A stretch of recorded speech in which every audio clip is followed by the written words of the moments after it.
Hello అండి అందరికీ. ముందుగా అందరికీ విజయదశమి శుభాకాంక్షలు. ఈరోజు నేను దసరా రోజు ఏమేమైతే చేశాను, ఎలా పూజ చేసుకున్నాను, మా ఫ్యామిలీతో కలిసి ఎక్కడికి వెళ్ళామనేది ఈ వ్లాగ్లో అయితే చూపిస్తున్నాను. వీడియోని అయితే స్కిప్ చేయకుండా చివరి వరకు అయితే చూడండి. ఇలా ఫస్ట్ అయితే అమ్మవారికి పూజ అయితే స్టార్ట్ చేశాను. నాకు పాసిబుల్ అయినంత వరకు ప్రసాదాలు అయితే చేసి అమ్మవారికి అయితే పూజ చేసుకున్నాను సంపూర్ణంగా. చిన్నపిల్లలు ఉన్న ఇంట్లో ఎక్కువ ఏం చేసుకోవడానికి పాసిబుల్ కాదు కదా. ఇంకా మా పాప కొంచెం అలా సపోర్ట్ చేయబట్టి వాళ్ళ డాడీ చూసుకోబట్టి నాకు ఇలా అయినా పూజ చేసుకునే అవకాశం అయితే దొరికింది. ఇంకా అలా పూజను పూర్తి చేసుకొని అమ్మవారికి నైవేద్యాలు పెట్టి ఇంకా హారతి అయితే అలా ఇచ్చాను అమ్మవారికి. ఇంకా నా పూజ అయితే మొత్తం పూర్తి అయిపోయింది. ఇంకా మనస్ఫూర్తిగా దండం పెట్టుకున్నాను అమ్మవారికి. విజయదశమి అంటే విజయానికి ప్రత్యేకత కాబట్టి చాలామంది ఈరోజు కొత్తగా ఏమైనా ప్రారంభించాలనుకుంటే విజయదశమి రోజు ప్రారంభిస్తారు కదా. ఇంకా అలా పూజ పూర్తయ్యాక ఇంకా ఈవినింగ్ అయితే నేను మా హస్బెండ్ మా పాప కలిసి అయితే మా దగ్గరలో ఉన్న అమ్మవారి గుడికి అయితే వెళ్ళాము. ఇక్కడ అమ్మవారిని ఎవ్రీ ఇయర్ నిలబెడతారు. సెట్టింగ్ అంతా చాలా బాగా పెడతారు, చాలా బాగుంటుంది.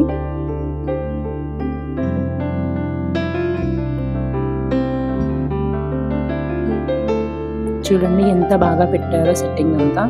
ఇంకా అలా వెళ్ళి అమ్మవారిని అయితే దర్శనం చేసుకున్నాము. అమ్మవారిని చూస్తుంటే చాలా ప్రశాంతంగా అనిపించింది.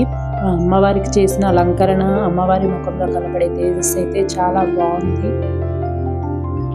అసలు దసరా పండుగ ఎందుకు జరుపుకుంటామంటే చెడు మీద విజయం సాధించిన రోజు కాబట్టి దసరా పండుగని జరుపుకుంటాము.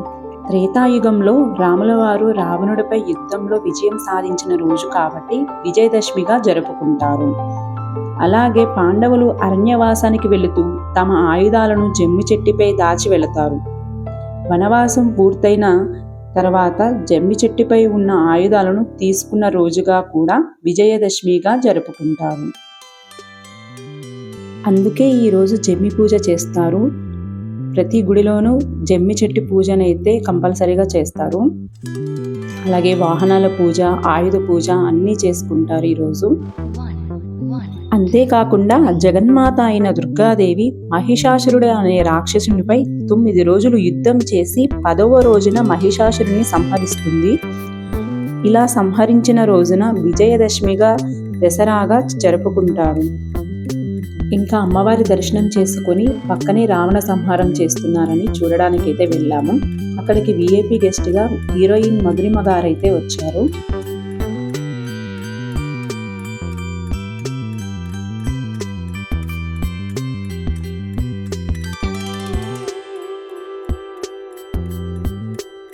ఇంకా జమ్మి పూజ స్టార్ట్ అయిందని పక్కన మళ్ళీ టెంపుల్ దగ్గరికి వెళ్ళి జమ్మి పూజనైతే చూసాము.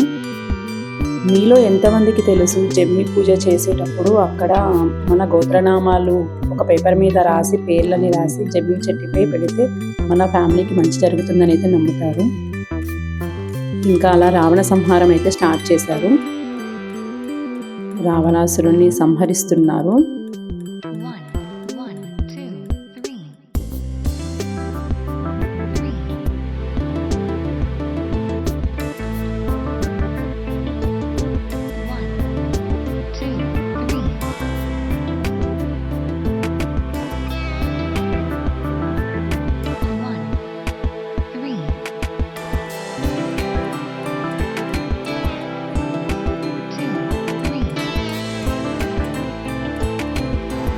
ఇంకా ఇలా దసరా పండుగ రోజు అయితే మేము డే మొత్తం ఇలా అయితే చేసుకున్నాము. ఇంకా రావణ సంహారం కూడా అయిపోయింది. నా వీడియో కనుక నచ్చితే లైక్ అండ్ సబ్స్క్రైబ్ చేయండి. చివరి వరకు నా వీడియోని స్కిప్ చేయకుండా చూసినందుకు థ్యాంక్ యూ ఫ్రెండ్స్.